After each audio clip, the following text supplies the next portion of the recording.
Sanibona, ngiphinde nginibingelele futhi nangalesi sikhathi nangalo mzuzu.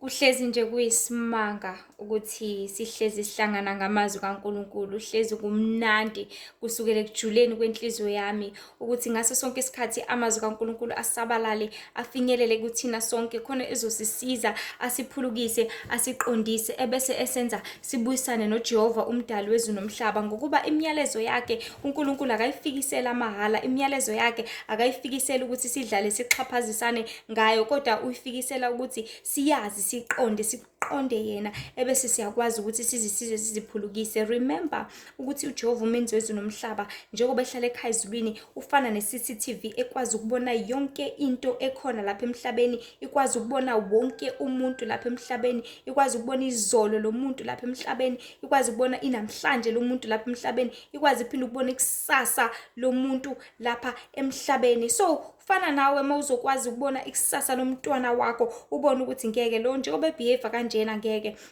akazokwazi ukuthi afinyelele la efuna ukufinyelela khona njengoba engafundi nje kodwa ethi ufuna ukuba udokotela uzokwazi ukuthi abe udokotela kanjani. Uzomtshela ukuthi ngeke mntanami uma uzimisele ngempela ukuthi ufuna ukuba umdokotela, uzimisele ngempela ukuthi ufuna ukuba uprofessor, if uzimisele ngempela ukuthi ufuna ukuba ummeli, uzimisele ngempela ngokuthi ufuna ukuthi ufinyelele le standard ufuna ukufinyelela kusona empilweni, kuzokusiza ukuthi ufocus ezincwadini zakho. Ngeke kuzokusiza ukuthi njalo uhleze efonini, njalo ubhizi nabangani, njalo ulali wena ebusuku kodwa ubhizi nama-video call, ubhizi nezinto zakho, iba busy nezikole nezincwadi ngoba isikhathi sizokuphelela, isikhathi sizokunciphela by looking at ukuthi wenzani, by looking at indlela azihambayo ukuthi cha lo ngathi uzolidelekela endleleni engekho right. And only a parent can realize ukuthi ingane yami idinga usizo ebese kuba umzali ozothi mntana wami nalo usizo olu1 no2 no3 sebenzisa lona ukuze lokusize, because the parent can see ukuthi ingane idinga usizo but ekugcineni kosuku kuzoba yiyona elangazelelayo yini lolu sizo noma cha. Kufana noma umzali ezobona ukuthi ngeke ingane yami yastrugglisha yazi ngeincwadi zesikole, ake ngiyitholele umuntu ozoyisiza in extra classes, ake ngiyitholele umuntu ozoba yithutha yayo for extra lessons, extra tutorials, mhlambe aze akhokhele umuntu mawukuthi kudingeka ukuthi kube kanjalo. By realizing and seeing ukuthi iludinga kangakanani lolu sizo, umzali ozofuna indlela yokuthi lengane iluthole lolu sizo eludingayo ebese kuba yiyona elamukelayo noma engalamukela, bese kuba yiyona eligrabhayo lolu sizo ebese yalisebenzisa noma ingalisebenzisi. Konke kugcina kulale kuyona ekugcineni kosuku, konke kugcina ekuthenini loya tutorial ya extra classes, extra lessons iyawa attenda yini, loya muntu ekuthiwa ayokuyena mayibuya esikoleni ihambe yomcela emsize ngama homeworks izoya yini noma izovele ihambe engazuthi iye khona kade iyozenzela ukuthanda kwayo. And it is very unfortunate because umzali ethi seyikhokhile wakhokhela for those extra classes, extra tutorials, ekhokhela wena mntwana ukuthi usizakale bese wena utholakale ungenandaba nalokho, ebese wena utholakale kungakusizi ngalutho ngalokho. So uJesu wasishiyela umoya engcwele khona ezosisiza ezintweni zonke because Jesu knew ukuthi sizolidinga lonke lolu sizo lonke lolu lwazi, so kudinga konke lokho ekumele sibe nakho, ekumele siqonde ngaye. That is why wasishiyela umoya engcwele ozoba umduduzi ozosifundisa konke ebese mase sifundisile sesikwazi sesiqonda ebese siyenze, because awufundisela nje ukuthi ugcina ulwazi, awufundisela ukuthi ulwazi bese usuwazile bese kuba njani, but ufundisela ukuthi wenze osukwazile. So konke uNkulunkulu asiyaleza ngakho ngembono ngamaphupho asitshengisa khona, usitshengisela ukuthi kube usizo kuthina, usitshengisela ukuthi kusiphulukise, kusize, kusibuyisele endleleni because uyena olazi ikusasa, uyena owazi ukuthi kuzokwenzakala noma uhamba ngale ndlela, uyena owazi ukuthi kuzokwenzakala if uqhubeka ngale ndlela ohamba ngayo. Uyabona mongafundi, uyabona ukuthi uzofeyila lo mntwana, uyabona mongayimisele, uyabona ukuthi ngeke azabe udokotela, uzogcina ngokusho nje kuphela. So abantu abaningi lapha emhlabeni baphila impilo ukuthi nathi siyafuna ungena ezulwini kodwa bagcina ngokusho. But uNkulunkulu ngale miyalezo ufisa abantu bazi ukuthi kumele wenze njani ukuze ungene ezulwini, kumele wenze njani ukuze uqonde, kumele wenze njani, yini kumele uyenze, yini kumele ungayenzi, yini kumele ilangazelele, yini kumele uyikhandlekele, kumele uhambe endleleni ukuze ukwazi ufinyelela lapho ufuna ukuya khona. Because angeke uze uthi ufuna ukuhamba ubheke ePinetown kodwa uhambe ugudle koCathoridge ushone le koMpumalanga. You are going away from ePinetown, you are going away from your destination. ufuna ukuhamba uyogibela i-taxi edolobheni kodwa uvela ukhombe phansi, ukhombe local. Uzoyaphi? Izojika la. Izojika la iduzana. Cause i-local yona ijika la emphakathini, ijika la kwaNyusa kuphela. Ijika la kwaMashu kuphela, ijika la eMlazi kuphela. Ayifinyelele e-town, ayifinyelele kwezinye indawo. So if ufuna ukuya e-town, khomba phezulu. If ufuna ukuya eThekwini, khomba phezulu. If ufuna ukuya eGoli, hamba uyogibela ibhasi. If ufuna ukuya edolobheni ePinetown, khomba phezulu. So only a parent or only a person owazi kangcono will tell you ukuthi kumele ukhombe kanje ufuna ukuya lapha. So uma ufuna ukuya ezulwini umuntu kaNkulunkulu, hlala eqinisweni lika Jesu, hlala eqinisweni linguJesu, shiya isono ngoba isono sizokwenza ungabonani nombuso wezulu. I know I maybe look I'm just a nobody. I'm just a body ovumela umoya kaNkulunkulu ukuthi umsebenzise. And I'm very, very young for as many as people may think ukuthi amazwi kaNkulunkulu will never lay in this mouth, in this body. But I would like to explain to people ukuthi mina ngizama ukuthi abantu bahlakaniphe nje kuphela. Ngizama ukuthi abantu baqonde nje ngabo kuphela. Ngizama ukuthi abantu bazi ngempilo zabo khona bezokwazi ukuphulukiswa ngoba nginothando nentshisekelo nogqozi ukuthi abantu bazazi nomdalo wezinomhlaba. Nginothando nentshisekelo nogqozi ukuthi abantu bazi ngezimpilo zabo, bazi ngekusasa labo, bazi ukuthi bazophelelaphi if beqhubeka benza izono kanjena. Because kumele sazi abantu bakaNkulunkulu ukuthi isono siyohlezi sifana I quote from the Master's Voice, hlezi sifana nje sibuke njengesilwane. Uthi mechaza athi abantu abachazelwanga ngesono, buka lento njengesilwane esesabekayo. Just imagine umkhovu uqhamuka kuwena ugxiza igazi, ufuna ukudla. Imagine an animal, imagine i-vampire lifuna ukusakha igazi lakho. See ama-move amazombi, ama-move ama-vampire. Isono sifana nje siyi-beast, siyinto. If izwi lapha kwincwadi kaGenesis athi isono sihlezi ngasemnyango. Ukunxanela kwakho kukuso. Into ehleli into enjani? Iphepha lingahlala kanjalo. But into ehleli into ephilayo, it's a living thing. Isono siyaphila, siyinto ephilayo, siyamove. It can move from this body to another body. It's a living thing. It is a creature. That is what isono is to people. So you need to understand as people ukuthi isono will kill you.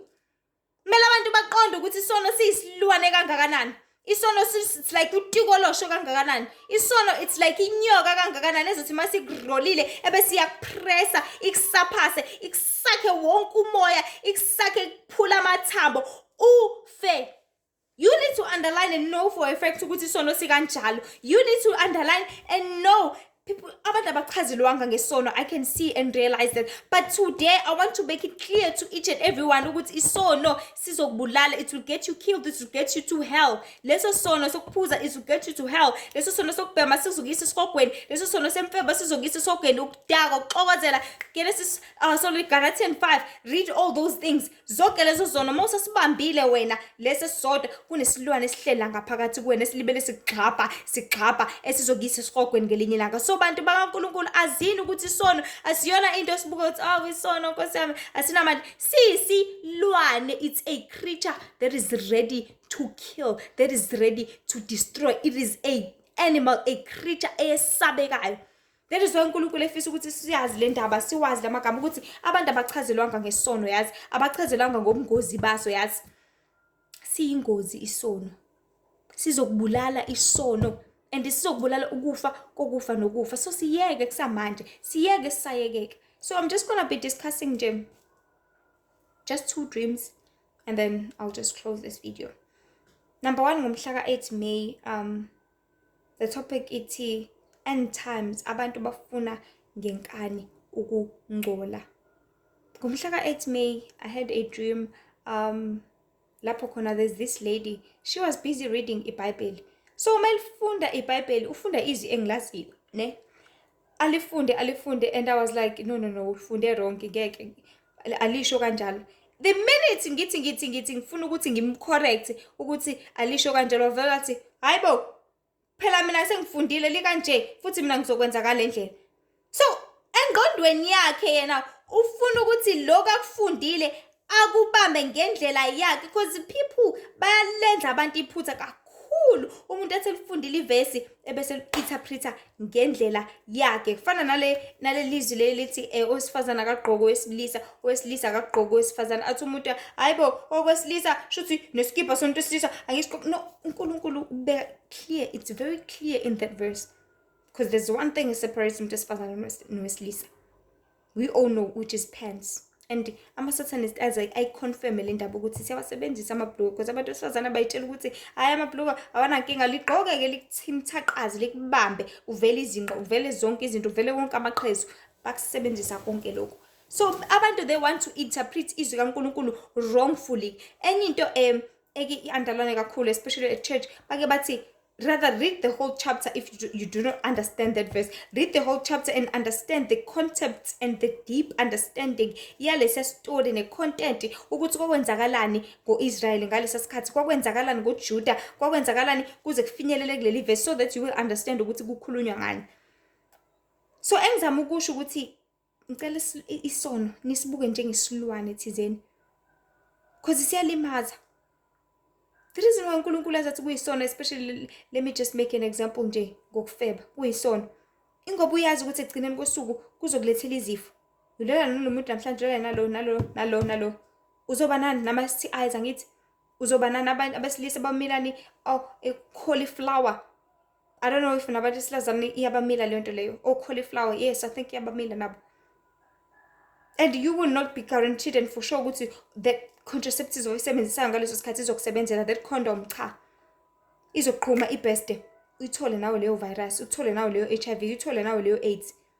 That is why uNkulunkulu athi sono, it is a creature, it is an animal that is ready to kill, that is ready to ensure ukuthi you are dead. But siphila ezikhathini njengamanje, abantu bafuna ukuthi in from that dream lamhla ka-8 May, abafuna ukuthi abantu isono hayi phela ukholwa kusenhlizweni, isono singcolisa ngaphandle, ingaphakathi lami liclean. Ayikho leyo nto. Isono singcolisa everywhere.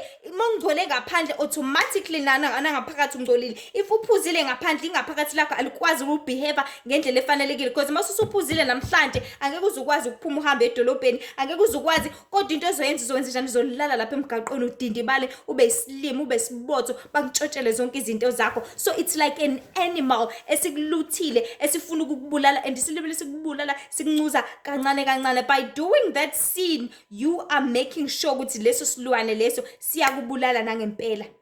And ukulibele usenze isono kancane kancane, leso silwane senza kanti sithi sikumbela ithuna lakho, siyalimba.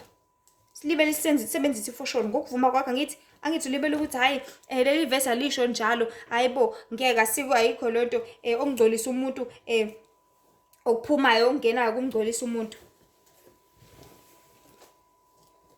Let's go to the second dream la ngamhla ka-11 May. Isihloko sakhona sona sithi ukungcola bayakudla abantu futhi abanendaba. So now ngiphupha ngivakashele one of my brother's friends engimkhonze kakhulu nje, ngimjwayele. Mangimvakashele sihlale nje sixoxe naye, sihlalele sithi sarelaxile, vela athi ngisakwenzela ukudla. Ngisale ngiyibuza ukuthi engabuzo ngenzela kuphi ukudla, ngoba ziningi kakhulu izinto engingazidli. I'm very selective with whatever I put in my mouth. So aphume athi ngenzela ukudla, and ngile ngicabanga ngithi engazothi ngaba amafruit, because nje angikuthandi nje ukudla okuyisinomi kanjani. Ahambe isikhathi eside in this dream, ngahlala ngaze ngacabanga, ngaze ngathi hayi sengihamba ke phela. Wazohamba isikhathi eside and angabuyi, but kubuye another person. Mase kufika another person, kufika omunye umngani wami, ufika uphethe ibhodo, and ibhodo ligcwele isikhokho esingcolile, isikhokho ubonayo ukuthi sidala, sesihlanganisiwe saxubana nangaphezulu sinani ngazuthi sinonyawo nje, ukudla nje okwakudala. Mephethe ibhodwe afike angivezele uphethe nanamasi eceleni. Amasi was it I think khona lamasi abanja u4 liter, yes I think it was 4 liter. Phethe nanamasi. Afika umngani wami akahlala, uhlala kwenye indawo, and for a matter of fact this friend of mine uhlala at Johannesburg, and wafika in that dream, and that dream happened here. Mefika athi buka lokudla kade uzokwenzela kona, uphethe nanamasi, uthi bethu uzokufakela amasi like that. And I was like, ay bevele ngeke ngize ngidle.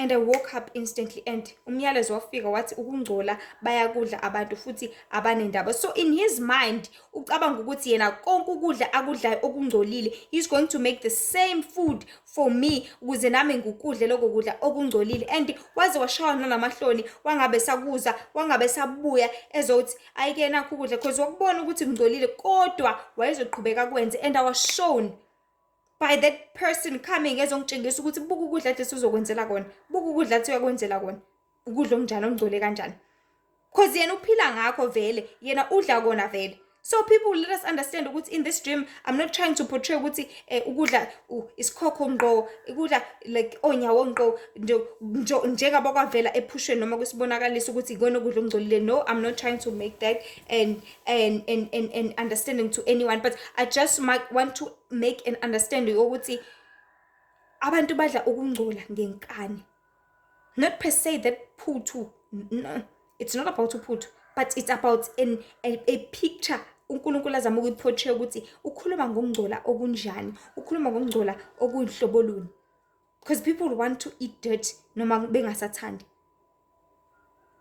Athi umuntu akukho ongena emlomeni okumngcolisayo umuntu, ilo ukuphumayo ongcolisayo, njengenhlamba bathi yona engcolisayo kuphela. Ongena emlomeni ngiyangcolisa, people of God. And uNkulunkulu sekwakhuluma kakhulu lamazwi, and the Lord reminded me ukuthi khumbula usamncane ukuthi wawuphila kanjani. I remember nje ngisamncane izinto ezazenzeka kakhulu. I'm not sure if kusenzeka namanje. Mawuhlangana nje endleleni mhlawumbe uhlangana noswidi, ubone ukuthi hayibo lo swidi usamusha, mhlawumbe uqatha kumuntu ngephutha, thatha ugijima uthathe. Bese uthi futhi we used to clean it ngezindebe zethu. Uclean susa inhlabathi, phinde ususa because umpopo ukude noma amanzi ayikude kodwa ufuna ukudla lo swidi usuyawulangazelela. Bone something eyikhekhe ucoshe phansi thuntu usuyalila. Awulazi ukuthi lahleke kubani, awulazi ukuthi kwenzekeni, but usuyathatha usuyadla. It's something I used to do as a child and I'm not proud of it.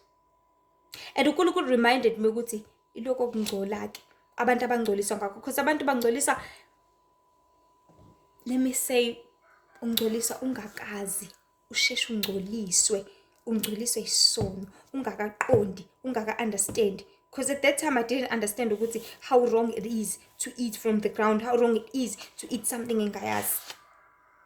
But now I understand ukuthi it's so filthy, because I won't know ukuthi mhlawumbe lawa mathe lawayana le sweet because uvulekile, right? Mhlawumbe vela kumathe umuntu obekade edla ingulube, and ingulube iyangcolisa. People understand these things. Ingulube iyangcolisa, iyanengeka ingcolile. Leyo ma ribs lawa ase-spur, leyo pork leyo, yes mnandi, bacon and an egg.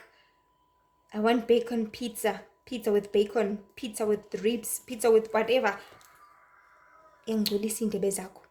And ungcola kwezindebe zakho, I promise you uzothi ubize igama lika Jesu angeke aze asabele because zingcolile ziyanengeka. And the Lord wanted to make it clear with these two messages, linking them together, ukuthi abantu sebekujwayele kangakanani ukungcola, sebeyakulangazelela ngaso sonke isikhathi, because people are so used to eating isono, they are so used to doing impebo le abayenzayo, they are so used to smoking, drinking, they are so used to doing all these things. And that friend lo ngangimvakashele uphila impilo yokungcola vele kakhulu empilweni yakhe, and they are so used to ukungcola in such a way that even noma ngithiwa iqiniso kaNkulunkulu liyafinyelela kube lisho ukuthi no man, lo sweet odobha phansi ungcolile ungawudla, uzothi umuntu ayibo usweet omnandi kanje ngizothatha ngurinse nguwasha.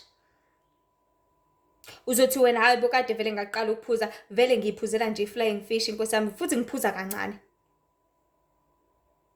futhi ngiphuza makokhismusi kuphela. Mina ngiphuza njalo, ngiphuza nje maka special occasion, kusakungcolisa kwayikona lokho. And people bafuna izinto ngokubatshwa kwezindlebe zabo, bafuna iqiniso ngokubatshwa kwabo, but not knowing ukuthi they are busy tarnishing themselves. Bazidicilela bona phansi, uzidicilela wena phansi, because your soul, umphefumulo wakho, understand ukuthi lento ifakayo ngomlomo wakho ikungcolisa kakhulu kangakanani ngaphakathi spiritually.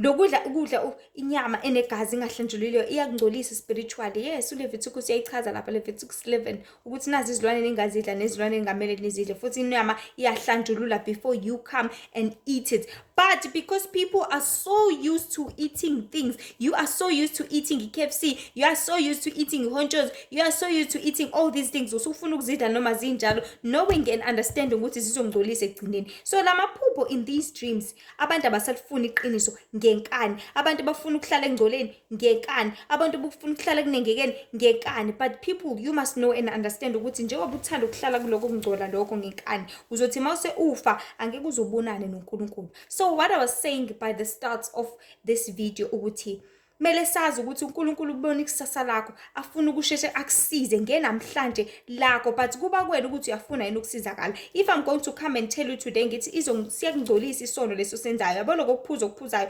kuyakungcolisa ngengaphakathi lakho, futhi leso silwane leso siyakubulala, because ukuphuza, it is a body eating spirit.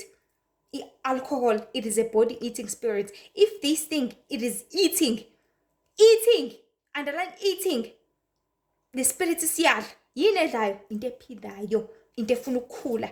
So thatha njengesilwane lento, thatha njenge-creature, thatha njengento eyingozi.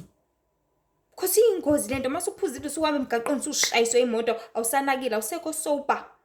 Iyingozi lento, masubhemile usuphathwe ikhanda lingakuphatha ikhanda uzushayeke phansi. It is dangerous. It is eating you kancane kancane. It is an animal. Isilwane lento. Lokho kucasa ukuthi uma usudiniwe, mina yabo mase ngidiniwe nje angifuni umuntu omana ngijwayele kabi, usuyisilwane, kusukuvukela ubulwane obungaphakathi lobo obucasuka lokho obungakwenza ukuthi uthathe ngisho ubhushu umgenge umuntu bese wenza isono, and then you will surely die. So lezi zinto lezi ziyizilwane. So siphile ezikhathini zokugcina lapho khona abantu bengalifuni iqiniso futhi abalifuni ngenkani. Umuntu ufuna ukufunda ngendlela yakhe iBhayibheli. People of God, come back to the Lord, please. People of God, fundani iqiniso, nilazi, niliqonde, nenze ngendlela yeqiniso ezosiza nina, because uNkulunkulu umdali wezulu nomhlaba ufuna ukusiza thina, yazi, because uyalazi ikusasa lethu. Ningabe nisakudla ukungcola ngenkani, ningabe sasidla isono ngenkani, because udla isilwane and isizolimaza wena ngengaphakathi lakho. Imagine udla isilwane esiphila. Just think about it. Just imagine it, please. Ngiyathanda ukuthi abantu mina basebenzise imagination yabo. Uyicabange nje into engqondweni. Zimagine. Lento iyakulimaza, lento iyakubulala. You see that, you know that. But uyidla ngenkani. Awufuni ngisho ukuzwa. Awufuni nje iqiniso. Umfundisi mawushumayela nje ukuthi abantu abazalwana baye ukuba seyingcingweni ngesikhathi intshumayelo uvela uphume na iphone yakho ungcono uncamela ukuyochathela ngaphandle, because awusalifuni nokulizwa iqiniso. Ngiyakutshela, yazi, you are tarnishing your name down, you are dragging your name to the mud. Wena odicelela igama lakho odakeni phambi kwabani? Phambi kwaNkulunkulu. Wena ozidicelela igama lakho and uyalimosha, uyaliqeda igama lakho, and ekulimosheni kwakho azi umuntu kaNkulunkulu, azi ukuthi kuzophela ngawo, because wonke umuntu ozimoshela yonke into yakhe kuba nzima ukuthi aqale phansi, kuba nzima ukuthi azisize. Let's say uyingane elihloniphayo emphakathini elalelayo, bonakale wena usuyajola futhi emphakathini, uyalimosha, uyaliqeda igama lakho. Abantu ngeke basakwazi njengengane, ngeke basakuthatha serious, ngeke basakuhlonipha, ngeke usaba ile yangane lebithandeka. Ubone ubani omosha igama lakho? Nguwe. And ayikho into enzima njengokubuyela emuva, uqale phansi uligeze igama lakho kabusha, aligezeke. Uhleza abantu kunaleso sithombe sokuthi lo, yabo ngokudlwengula leyo ngane leyo, uyalimosha, liqeda igama lakho. Akekho umuntu osizokuthatha serious, usuzoba umdlwenguli wena. Usuzowaziwa njengomdlwenguli emphakathini. Ukuthi hayi ubaba nje obehloniphekile, cha, usulimosha waliqeda igama lakho. You have dragged your name to the mud. So you are busy dragging your name to the mud ngokuvumela isono ukuthi sihlale kuwena. You are dragging your name to the mud ngongafuni ukulalela. Uzimoshela wena igama lakho phambi kwababa ohlala ekhaya ezulwini. Wena ozenza ube mumbi phambi kwababa ohlala ekhaya ezulwini. And the more mumbi, waze wafela ebubini, uya esogweni. I want to promise you that. So isolution kuyona yonke into ngale miyalezo ukuthi kwitha ukungcola kwesono. Ungafuni ukuzwa ngokubatsha kwezindlebe zakho, ufuna ukuhlala enkanini yakho. Isho njalo incwadi amaHebrew chapter 3 verse 15 ukuthi namuhla uma nilizwa izwi lakhe ningazenzi izinhliziyo zenu zibe lukhuni. This is what many people are doing. Bazenza zibe lukhuni izinhliziyo zabo. Bengafuni ukulizwa izwi kaNkulunkulu, bengafuni ukwenza intando kaNkulunkulu, bengafuni ukwenza lokho uJehova umdali wezulu nomhlaba abayaleza ngakho, but bafuna ukwenza ngendlela yabo. And the more uyenza ibe bukhuni inhliziyo yakho, izoqina kakhulu noNkulunkulu uzoyenza ebeqine kakhulu ukudlula iyafaro. And uzozibona zonke izinhlupho esothi mase zifika izinhlupho bese zifika ziyakubhubhisa na uvaleke kanye nolwandle, uvalekele phakathi kuhle kweGibhithe lonke livalekela olwandle. So ungayenzi inhliziyo yakho ibe lukhuni. Lapho iqiniso lifinyelela khona, likutshela ukuthi isono siyakungcolisa. Kwamukele lokho. I will always repeat this thing. Ukuthi read the chapter of Galatians 5 bese uyafunda zonke lezi zinto athi uNkulunkulu abenza kunje abasoze balibona ifalo ngombuso kaNkulunkulu. Mase ufunde konke lokhuyana uzokwazi ukuthi ikuphi ngisakwenza. Let me try and implement ngingakwenzi lokho. Exodus 20, please siufunde wonke, try, implement, because masenza lezi zono lezi, you would surely and surely die, uzofa. So ungahlala esonweni ngenkani ufuna uqhubeke uzingcolise, ngoba the more ungcola uzingcolisa uqhubeke uyingcolisa kuzoba nzima ukuthi uyihlambulule. Because uNkulunkulu ayekuveza ngalo yamiyalezo ayifikise ethi khumbula ukuthi wawudla ukungcola kangakanani. Ingoba uSathane into ayenzayo ukutrain usamncane ukuthi uqhubeke udla ungcola, and the more into uyenza uyijwayela sukela usamncane kuba nzima ukuthi uyiyeke masumdala, because uyijwayela uphila ngayo vele. Which is why it is so hard for abantu abaningi to unlearn all the false information abakhule ngayo lapha emhlabeni. It is so hard ukuthi basibalekele isono because vele sebejwayele, sebebumbene naso isono, sebeyazi ukuthi sihleli sikwi-reunion nalama beast ayisono. And i-beast ubani? Uyedwa, Sathane. Lo representa yonke inhlobo yesono. Lo ongumbulali, ongumhleli, ongumqambi manga, obhubhisanayo futhi esihogweni. So sekuyisikhathi abantu bakaNkulunkulu ukuthi sibuyele kuJehova. Siqaphele yonke into esiyidlayo, because okudlayo ngomlomo wakho kuyakungcolisa. Because whatever you eat, it becomes you. Konke okudlayo kuba wena. You can separate umuntu oyi-vegetarian nomuntu odla yonke into, odla inyama njalo. You can separate them. Because whatever you eat, iba wena. You are what you eat. Uba yiloko okudlayo.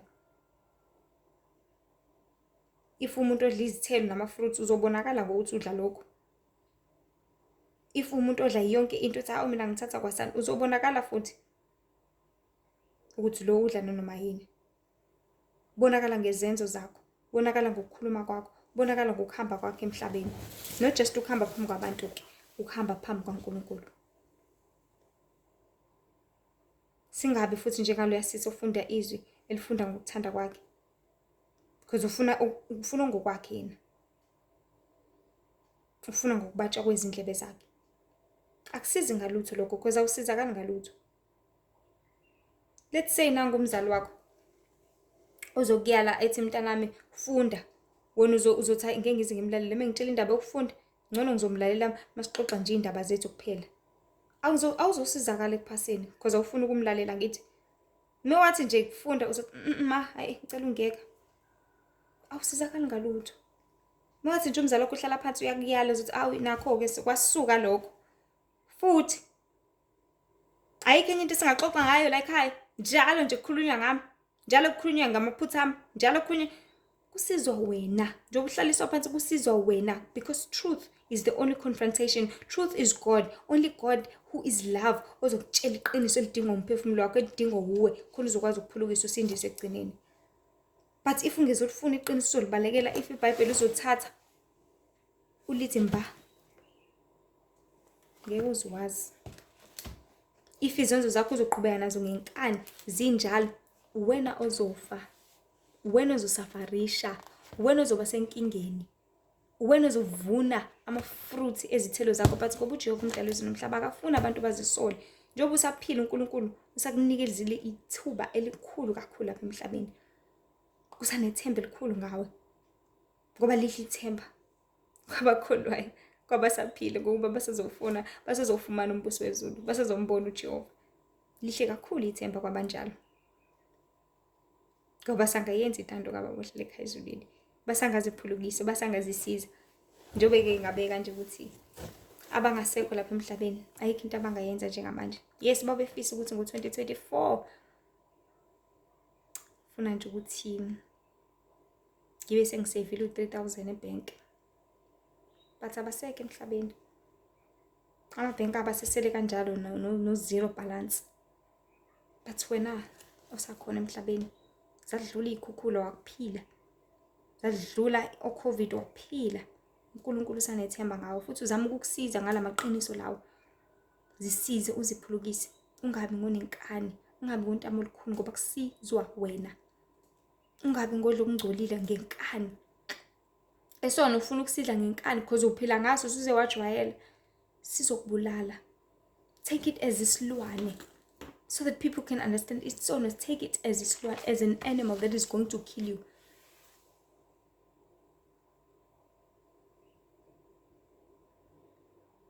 And sihleli ngasemnyango. Sifune singamgwinya. Sifune singangena kuyena sihlale naye. Okuyisitha. And kunomnyalelo khona wesitha uthi isitha represent all sin. USathane urepresenta yonke inhlobo yesono ngisho kusasincane kangakanani. Mase abakhona nje leso sici uSathane lo. Yabona nje bekumhlophe kanje la. Mase nje ube khona ichashaza la. Elimnyama uSathane lo. And uNkulunkulu uthi ekubheka abone uSathane akubhekele. That is why uNkulunkulu require ukuthi ube ngcwele. Ungabi nasici, ungabi nasono. So njengoba ubambelele naso sono leso ubambene noSathane uqobo lwakhe. Njengoba ubambene nalo phuzo lolo ubambene noSathane uqobo lwakhe. Njengoba ubambene nalo ntsuku yakho lo ifihlayo ubambene noSathane uqobo lwakhe. Njengoba usaqamba amanga wena emsebenzini ufikele ethi ubambene noSathane uqobo lwakhe. Njengoba usahleba wena uhamba uhlela amakhelane for many hours nikhuluma indaba zabantu ubambene noSathane uqobo lwakhe. Njengoba usacasuka wena ube indlavini ufuna ukushaya kwasana ufuna ubambene noSathane uqobo lwakhe. And no wonder isono sibathomenta abantu sibahlukumeza abantu baso kanjena. Ingoba isilwane into engenazwelo engenanembeza futhi ihlalele ukuhlukumeza nokubulala ngaso sonke isikhathi. Ingwenya mayibona umuntu ingambonela ukuthi ijabule ihlale naye. No. Ifuna ukudla eqede ngawe. Ibhubesi. Malibheka umuntu izobheka limjabulele how never. Lifuna ukudla winyama. Ihayina ngisho ingahleka ihayina duze kwakho. But sijabulela ukuthi nangu eyiletha nali igazi. Take it as a creature, as an animal. Imagine any type of animal ekhona lapha emhlabeni, a savage, esilwane. Hlalela ukuthi sikufuna ukunqunqa igazi lakho. Even phayima libuka lihalela igazi lakho. Izimzima libuka lihalela ukuqoba into pieces. Libuka ukuthi okay amehla azoba amasaladi, umlomo okay, ngiyabona ngizohlanganisa kanje ngizowuthaka ngenza isalad ngenza imesh. Isikhumba sakhe ngizokwenza imesh, yes. Izandla zakhe ngizokwenza ukharonya yawo. Sokuhlelela sikuhlelele. That is what isono is doing to your body. Sithi masingena kuwena utshwala sithi okay lesi sibindi lesi ngiyashisa ngizoshisa for at least 15 years. Lezi zinto lezi ngizoziqeda kancane kancane. Leso sono lesi sinjalo. Kancane kancane siyakuhlelela. Because siyisilwane esidila nawe sifuna ukukubulala. Lesi sangena kuKhayini samtshela ukuthi ambulala umfowabo Abel. Wabambisana naso wavumelana naso. Kodwa uNkulunkulu emnyalile ukuthi hayibo enza kahle khona nawe kwakho uzokwamukeleka. Enza kahle. wangafuna yena ukuthi kwamukele, kwafuna kwamukeleke njengoba kunjalo, because this is a problem with many people. Bafuna ukuthi balethe izinto njengoba zinjalo uNkulunkulu bese bafuna ukuthi zamukeleke. Umuntu enza uwrong uNkulunkulu kodwa afuna ukuthi aqhubeke abone ngazuthi ungcwele ngaphambi kwaNkulunkulu. Ayikho leyo nto. If wenza uwrong wenza uwrong. Indoda yakhe ikuchithele ifuna ukuqhubeka kube ngazuthi akwenze kangalutho. Kanjani? Uchithile awuxolisi ngisho ukuxolisa. Hawu. Nkosikazi wakho akufebele intombi yakhe ikufebele ifuna ukuqhubeka izenze yinhle just because ibona ukuthi awuyibambanga noma ayibonanga ukuthi usuwafundile ama conversation wabona ukuthi kade sehotel ngosuku lwayizolo iqhubeka izenze yinhle phambi kobuso bakho. This is what isono is doing to you. Sikwenza isilima siqhubeka sizenze because into uyayenza ngithi namhlanje ngakusasa uzophela unyaka uyenza kube ngazuthi ayikho into eyenzakalayo, ayikho into wrong oyenzayo. I'm telling you ikhona into wrong. Umgodi wakho usuku 3 feet manje uyahamba kancane ngesikhathi nje as many years, but uNkulunkulu ngoba uyabona ikho imiyalezo yakhe idlulise ukuthi abeqaphelani phendukani bantu kaNkulunkulu, namukela uJesu njengoNkosi nomsindisi, nisindise nibhabhadise nivume izono zenu every day. Because ngokuzivuma leso sono uyasixosha lesi silwane. Ngokuzivuma usitshela uNkulunkulu Inkosi ngicela ungilwise. Nayi impi engibhene nayo. uNkulunkulu uzokusiza ulwe naleso silwane leso sizosuka kuwena. Because impi yakomoya le, impi yaphakathi kuNkulunkulu noSathane. Because isilwane leso uSathane uqobo lwakhe namademoni akhe ahlakazekile ehlaphazekile ukuthi afinyelele kuona wonke umuntu. So uma utshela uNkulunkulu yonke into uNkulunkulu uzokusiza akuphulukise akusize akulwele. But if ungamtshela uvumelana naso uNkulunkulu uzokudedela. Hlala naso ke ngoba uyasithanda vele sakho futhi uyanaso esikokweni. Siyazi sona ukuthi sesikokweni siya nawe ke ngoba uvumelane naso. Navumelana ukuthi sohlala emzimbeni wami siwusebenzise lo mzimba. Mina ngizokwenza nje sure ukuthi sinemali yokuthi sihambe siyophuza. Mina ngizokwenza sure ukuthi singithenga ingubo ezanele ukuthi ngigqokise lo mzimba khona sothola iblessing elizosiphuzisa lisinikeze yonke into esiyifunayo. Vumelana naleso sono leso. Uyanaso esikokweni. Vumelana naso njalo. Uyala siyakhona. So uNkulunkulu nje nisize, anisibekele, aniqinise, aniphulukise, anisize kuna yonke into. Nibe namandla okulwa nimelane because iyabhonga. uSathane uyabhonga njengebhubesi ufuna angamgwinya. Ungavumi ukuthi ugwinyeke.